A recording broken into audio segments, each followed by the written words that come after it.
So, yun. Sabihin mong wala ka sa Davao na hindi mo kailangan sabihin wala ka sa Davao. Ayun, ayan na ulit. Okay. So, so di ba ma'am? Sabihin mong wala ka sa Davao na hindi mo kailangan sabihin wala ka sa Davao. Blackout. Ayun. Yes, blackout. Ayun, no? So, yun nga, no, for today's video is recap or late upload ho tayo nito. Kibali, ganap ho ito kahapon ng hapon, no? Na ako'y pupunta ng isla ng Samal Island. Kibali, itong video na to, itong ideya ko na to is parang nabuo ko lang to dahil sa gusto ko kayong bigyan ng kakaiba or bagong senaryo, bagong palabas na maganda kahit paano, no? Since tayong mga taga Davao ay hindi nga tayo allowed na magpaputok ng mga quitties or mga fireworks display. Although meron naman daw, pwede naman sana, pero yun na nga, may mga designated area. Pero yun, gusto ko na talaga din makita ng fireworks in my naked eye, personal encounter or personal experience ba, no? Sa Samal Island mismo, hindi yung kagaya last year na doon ako sa may Cuaco Beach Resort na nakadungaw sa kabilang isla. So this time, ginawa ko na talaga na tumawid para sa inyo na rin, no? Para sa akin at para sa inyo, para sa ating lahat, no? Makita tayo ng fireworks display presentation. And at the same time, since ang Island Garden City of Samar or Samal Island ay walang bawal ang mga fireworks and firecrackers, so ibig sabihin meron silang mga paninda, may mga display. So meron akong vlog tungkol dyan, no? Yung mga dati kong mga nakasanayan na mga paputok like mga triangle, super dolo, bla bla, goodbye Philippines, goodbye America, bakos ni Judas. Gusto ko siyang makita ulit kasi parang na as far as I remember, parang pinakahuli ko na nagpaputok noon ay 2000 or 2001. So such a long time ago, like mga 2 decades na rin nakalipas. Pero this time, ano lang muna ha, ang ipapakita ko sa inyo na vlog is yung pagtawid ho natin from Sasa, kilometer 11, barangay Sasa, Davao City, Bangka Port, papuntang Babak Port, Samal Island, hanggang sa makabiyahe ho tayo hanggang sa makita ho natin yung hitsura ng Samal Island kapag gagabi, no? Kung gaano kadami ang tao at kung gaano ito kadilim at saka brown out din, no? So sana ay mag-enjoy kayo sa aking ginagawang vlog na to, sa aking biyahe from Davao City to Samal Island, Babak District. O yun, nakahabol pa si Madam. Okay, for today's video is ipapakita ko lang sa inyo, no, ang ganap dito sa ating bangkang sinakyan. So yun, umalis na tayo, no? We are leaving.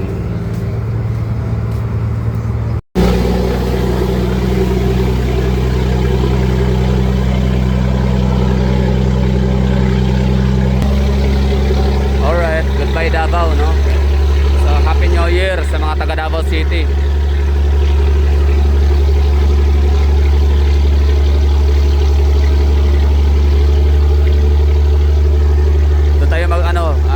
Sasalubong ng Pasko, ay New Year, sorry. Ito tayo sasalubong ng New Year sa Island Garden City of Samal. Okay, so tapos na tayo dun sa likod na area na yon. So medyo iwas tayo dun at napaka maliban sa binubuga na pollution mula sa tambotso ng makina, ay marami ding nagyoyosi, no? So kapag patawid na kasi ng Samal Island, hindi na masyadong na-observe yung no smoking policy kasi hindi na nga sila vicinity or hindi na sila under the jurisdiction of Davao City Ordinance.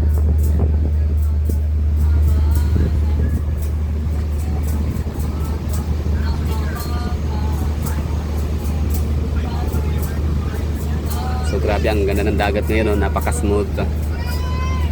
Smooth sailing lang ho tayo ngayon dito kasi walang alon. 'Di ba dapat December, January, 'di ba yan eh, napapanahon yan ng tag-ulan, tapos malakas ang alon dapat.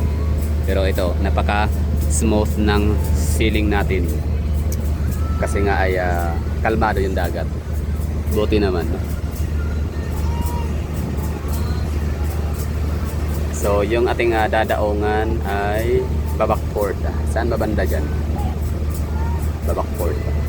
Parang dito yata. So that's Babac Port. Kung meron man tayo nakikitang barko dito na iba yung kanyang direksyon, ano kasi yan sila mga barge from Davsam. Na yan yung sinasabi ko sa inyo na maliban sa napaka-distansya ng Babac Port papuntang Davsam Port, mas lalo pa silang mapapatagal dahil sa ginagawa ng ikot pa ganyan, paikot. Siyempre tatanungin natin tong piloto or kapitan pala ng ating sinakyang bangka kung bakit ganoon. So pwede mong utana ko ngano man na sila nga dili man sila makabiyahe og diretso kanang makakuan straight. Ay tangkot dia ay mabaw. Naay. Ay mabaw dia. Okay, murag Maski ang lamsa mo siya kay mao di ay. Kaya bitaw ang akong pagtuo. So yun nasagot na natin yung natin, mga curiosity at katanungan ng mga nagdaang araw.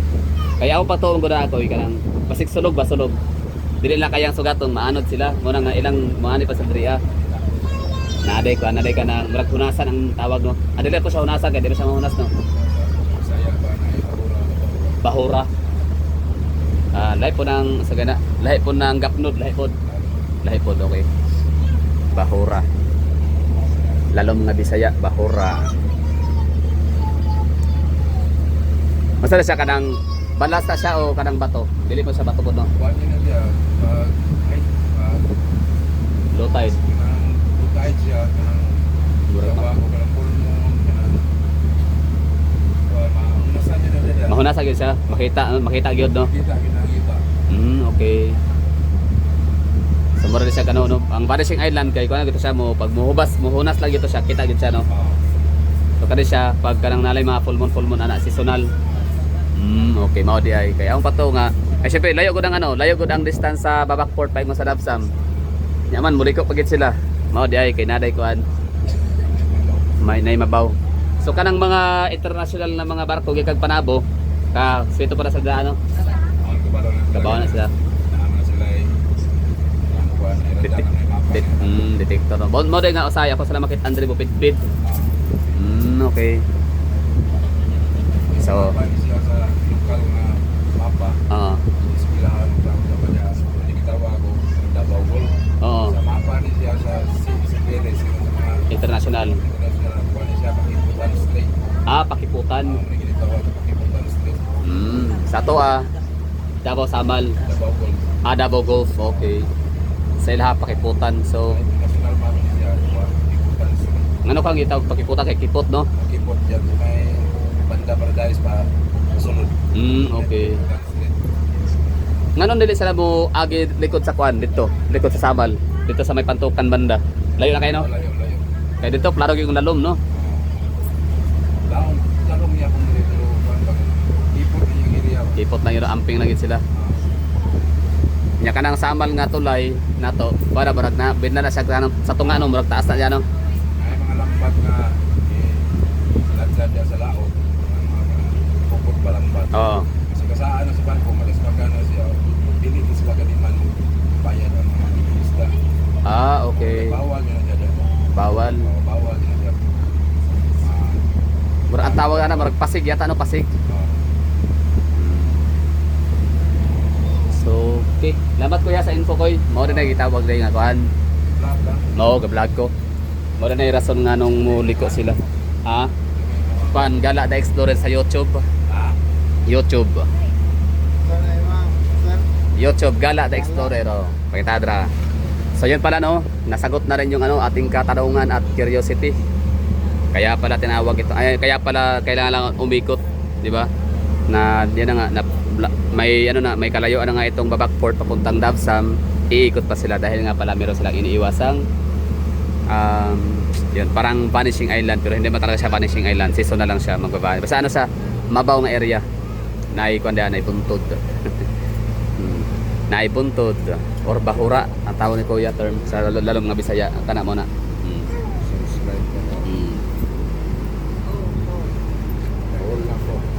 Shout out na to ang mga taga Samal. Baga pro ka din kayo no, pro. So tama na ra mo alas 9 niya. Sa ugma namoy gyapon ma jote. Na siyempre serbisyo publiko mangguna god. Inano nga mga panahon, dili siya kwarta-kwarta lang. Ang ano gid riya, dili to makitaan ang serbisyo publiko. Sinusahan mo dito, sir. Oh, resign gid na. Basta ay lang po nang grabe na bugcho dagko na kay ano. Tidal Basta wave. walay kuan, walay Low pressure. kuan sa Coast Guard. Advice. Oh, tama. Basta wala advice nga kuan, oops, bawal. Biyahe kay Pero na usahay magduda mo sa Coast Guard no. Ha? Pwede pa mo ano? Murag Nanoy, usahay na no. kay ang map sa Aero mas stranded. Oh, gani. Di po. Ang yo Kamu gid po, siyempre, dili ba masibat? ang order sa taas. Tama. Nya kana po mga Coast Guard, ay lapong gisalo na taga ano ra po, taga Department of Science and Technology kanang ano ba? Monitoring sa signal. Lamat kuya. Okay. Shout out na to kuan. Pinya Plata to. Masan na siya? Pangalan? Pinya Plata to, di ba? Sa macro. So Happy New Year sa tanan amping. So yun know, bali sabi ko sa inyo na yung itong mga pagkakataong to, ito yung mapoprove talaga natin kung sino yung mga kumpanya, mga negosyo na hindi lang pira-pira na ang labanan, kundi serbisyo publiko talaga. So gaya nito mga tao, uuwi na ng ano, mga kanilang mga tahanan at pamilya para magsi-celebrate, magsasalubong ng kanilang New Year at Kapaskuhan o anumang mga event, no. So sila yan dito pa rin naka-antabay, di ba? Andyan pa rin sila para mag-serve. Pero yun nga lang, alas 9 ng gabi. At kasi yun naman talaga yung ano, yung regular and normal days na ano nila, kanilang operation. Hanggang alas 9. So kung hindi kayo makahabot ng last trip, so kasalanan nyo na yan, no? Kasi alam nyo naman, mula nung kayo bata pa, na itong operation dito sa hanggang alas 9 ng gabi. Tsaka first trip, alas 5, no? Samal to Davao City. And Davao to Samal naman ay alas 6 ang first trip. So kahit January 1 bukas, no? Pula ang kalendaryo, andyan pa rin sila, willing to serve and protect. Ha? Serve and protect.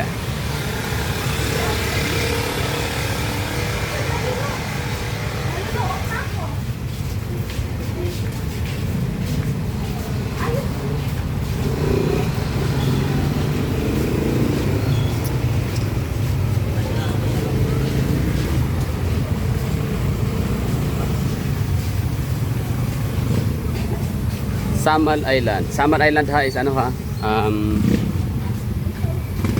Pinakamalaking ano, island resort sa buong Pilipinas. Lahat talaga ng lugar. Kahit dyan, no, sa unahan, dyan, no, sa may daungan lang talaga. Gilid ng pantalan ay may beach resort na walang bayad, libre lang. Basta ano lang siya, clean as you go. Yun na yung parang ano doon, ipakiusap ng mga taga dito sa Samal, Government of Samal or Samal Authority na pwede maligo, walang bayad, libre lang. Pero yun nga, clean as you go.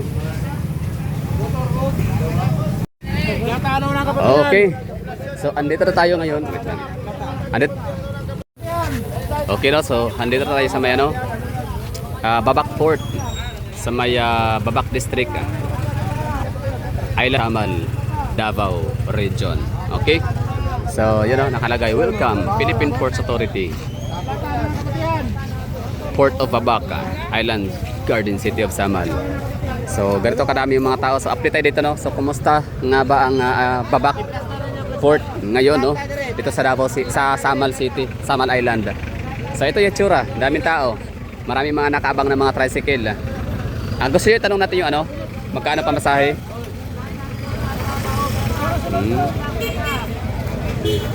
Plata. Koy mo tanong ko koy be. Koy, pila piti paano? Plata. 50. 50 per head na siya. Okay. Lata ka, sir? Dili, nangutala lang ko para natay info para sunod balik. 50. Wala lang. Nangutala lang kung tana. Salamat ha. Okay. Lata na? Lata, triple ka. Plata, 50 piti. Poblasyon ibabaw. Plata. Ang plata is ano ha? Short word from word Pinya Plata. So imbes sa yan na, plata. Plata. Parang sa Consolacion Cebu, Lasyon. Parang sa Lapu-Lapu City, Opon, di ba? Sa Davao City naman ay Wadab. Tama ba? Hindi. Wali. So yun lang, ito yung hitsura ng Babac Port dito sa Island Garden City of Samar or Igapos. So maraming tao, yes. Maraming mga pasahero, yes. Ang nakita natin dito puro lang mga lalabas lang galing Davao papuntang Samar Island. So far, ito pa lang isa pa lang so far ang nakita natin na papasok sa Davsam, papasok sa port para uwi ng Davao. Diba? Very rare. Rare. Ito yung sakayan papuntang Plata, Kaputian. So per head dito, itong mga tricycle na pupunta ng Piña Plata ay 50 pesos. So ang Kaputian, di ko alam kung magkano. Tanong natin, gusto nyo tanong natin. Dito na din naman na tayo, no? Huwag na tayong tatamad-tamad. Sige, tatanong tayo kung magkano. Kaputian. Pero kung kayo galing sa Davao City, pupunta kayo ng Kaputian, magbus na lang kayo, no? Pero siyempre baka hindi nyo maabutan yung last trip ng bus, pwede kayong mag-tricycle na lang dito sa Babac Port nga, Philippine Ports Authority. 25 ang info. Ha? Ayan, So nasa tarifa to, di ba? Tarifa gito siya. 125. Oh, 125. So layo man kayo ng Kaputian. Kung bus, may idea pila ang bus? Gikan Davao. Magsaysay. 100 plus. 100 plus ya po, no? Yes, or 100. Oh, pero just in case na mahotlan sila, di sila makaabot sa last trip pila sa Dria. Taman mo sa Dria. Daha kayo, no? Daha kayo. Kapila dito ka Bokay, sir. Ha? Hindi, nangutan na ako, i-vlog na ako ba para na ako'y balikan po kung matuguan o Piña Plata o Guan, Kaputian. Para tara mali, 125 Masagikan na rin. per head. Pero paggabi na, murag bapakyan na dyan ka kayo, anay tao kayo, no? Wala kayo manakayay. So, mura to. Sige, salamat. Happy New Year. So, yun, 125 Kaputian. Kaputian District is yun po yung pinakamalayong distrito ng Samar Island. So, ibig sabihin, kunyari, meron pa yung pupuntahang barangay. For example, yung aking minsan kong pinuntahan, yung barangay Panggubatan, kung saan napakaganda ng dagat doon, promise. Talagang marirecommend ko yun. May mga area doon na walang bayad. Punta ka lang, ang linis talaga eh. So, pero syempre, mas maganda yung pupunta ka sa mga resort para may mapaglagyan ka ng mga gamit, and at the same time pwede ka makapag-overnight kasi may mga cottages and mga rooms na air condition na. Tapos may makasamang wifi. Pero kung gusto mo talaga yung parang na DIY lang, so yun, Kaputian, yun, Panggubatan, ang ganda ng dagat doon, no? So pwedeng walang entrance, pwede ring meron, depende sa iyo yun, sa iyong diskarte. And yun na nga, bali kunyari pupunta ka ng barangay Panggubatan ng Kaputian District ng Samar Island, so hindi mo yun mapupuntahan mula rito ng one way lang kasi kailangan mo talaga mag double ride. So from here bababa ka ng bababa ka ng Kaputian District, tapos sakay ka ulit ng tricycle. So ibig sabihin, iba naman yung pamasahe doon, 150 yata or 200, basta mahal, malaki. Pero maganda naman kasi sulit yung yung gagastusin ang oras tsaka pamasahe papunta doon kasi sobrang ganda talaga, napakalino ng dagat, malinis, talagang wala kang pangamba na baka magkaroon ka ng itchy mga gano'n, no? So wala kang mararamdamang mga takot na baka kayo magkaroon ng skin allergies dahil nga sa sobrang linis ng dagat nila. And ano pa ba? Toll rides, no? Pero minsan nakapagpunta na ako doon ng one way, isang sakayan lang, 200 yata per head.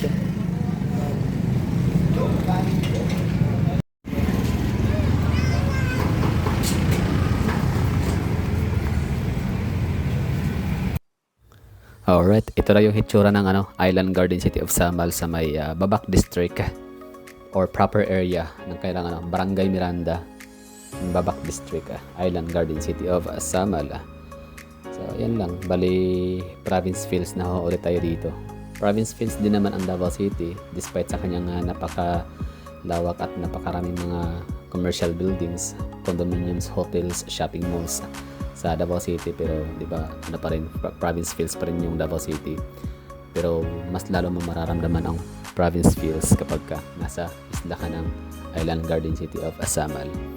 Makikita mo yung setup dito, yung settings, talagang masasabi mo welcome to province life. Talagang fresh yung hindi siya polluted area, not unless kung araw at napakainit kasi maalikabok to dito. Pero pag ganitong oras gabi, so ang ganda ng ng ambience, talagang mga punong kahoy at wala kang masyadong makikita mga high-rise buildings. Hindi masyadong siksik sa mga establishments ang lugar. And yun, blackout din. So yung brownout, blackout. So isa rin yun sa talagang magdadagdag sa ambience na talagang nasa probinsya ka. Which is common naman ho talaga yan, diba, sa Pilipinas. Mostly kapag nasa probinsya ka ay may mga power interruptions ho talaga yan. Davao City nga mayroong ang power interruptions kahit pa sabihin natin paminsan-minsan lang, and at the same time rotation, but still meron pa rin, diba? So dito sa area na to talagang mafe-feel natin yung province feels, yung vibes, and at the same time yung crickets, no? Talagang maririnig mo dito yung ingay ng mga crickets, mga kulisap, ano kung matawag dyan, mga gangis, no? Yung may mga paniki, mga kabog, kahit anong mga oring mga insekto at mga kahayupan na siyang maririnig mo lang or masisilayan mo lang, masusulyapan, mararamdaman kapag ikaw ay nasa probinsya, nasa bukid, parang ganun, kabukiran o probinsya, malayo sa kabihasnan, malayo sa syudad. So Samar Island is ano na siya, no? Syudad na siya. It's a fourth or third income class city. Pero ang kanyang feelings talaga kapag andito ka ay nasa paraiso. Hindi maingay, hindi magulo. Napakaganda ng mga tubig dagat nila. Ang ganda ng mga bukirin. Kaya siya tinawag na Island Garden City of Samal dahil sa kanyang yung kanyang tanawin na greeneries. Talagang green na green ang kahalang lugar. Maraming punong kahoy, hindi pa kalbo ang kagubatan. Yun nga lang kapag araw mainit, lalo na kapag nasa coastal area ka, nasa gilid ka ng dagat. And yan, mga habal-habal, mga tricycle, yung makikita mo dito. Wala kang makikitang taxi, wala kang makikitang mga Jollibee, wala kang makikitang mga fast food restaurants like mga Chowking, McDonald's. So meron dito halos lahat ay halos makikita mo dito ay mga tricycle, yung mga habal-habal, tsaka yung mga punong kahoy sa gilid ng kalsada, yung madadaanan papunta sa mga resorts na yung pupuntahan. So yan ha, ulitin ko lang, Happy New Year sa lahat, Happy Holiday.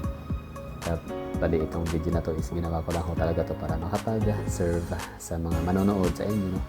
Para mabigyan ko rin kayo ng ibang view naman, no? So from cityscapes, urban landscapes goes to Samal Island, mountainous or basta isla, paraiso, Samal Island, Davao region or Samal Island Metro, Davao. Shout out pala sa mga taga Samal, no? Lalo na yung mga na wala na sa Davao, sa Samal Island, si Baldivino. Shout out Sir Baldivino. So sana ay mapanood mo tong video na to kahit paano, kahit hindi ka man nakauwi sa iyong lupang sinilangan sa Samal Island, Babak, Barangay Miranda, at least nakita mo to. So iba pa rin talaga ang feelings kapag nasa Samal Island ka. Swerte ng mga taga Samal Island na nagtatrabaho sa Davao City kasi hindi kailangang bumiyahe ng napakatagal para lang makauwi sa tahanan. So yun, sabihin mong wala ka sa Davao na hindi mo kailangan sabihin wala ka sa Davao.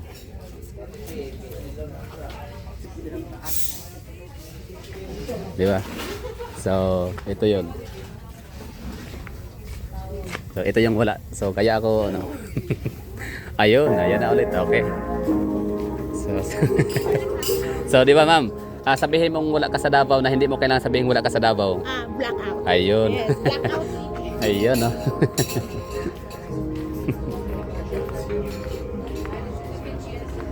Ayun, no. So sabihin mong wala ka sa Davao na hindi mo na kailangan sabihin wala ka sa Davao. So Samal, Blackout City.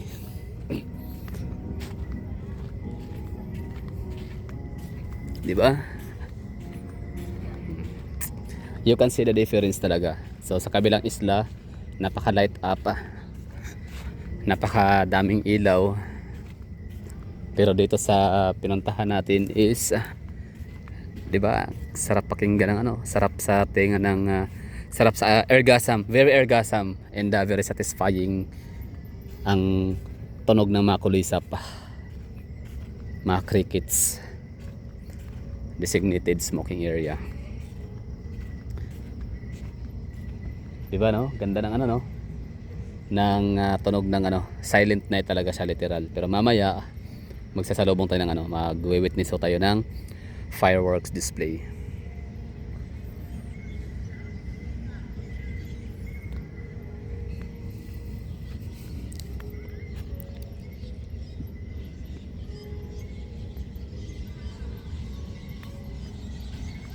Wow, may mga ibon pandami. Paniki. Is that paniki? Tama, di ba? Ano ba yung mga ano, kalansyang? Okay. So, ang galing no? Kahit pa napaka ano, pero may generator naman siguro tong area nila dito. So, kahit pa mag-burn out. So, ito, di ba, blackout siya. So, ngayon ay nag-open siya ulit ang ilaw. So, ibig sabihin meron silang generator set. So, syempre, dapat lang no? At para tuloy ang ano, saya't ligaya.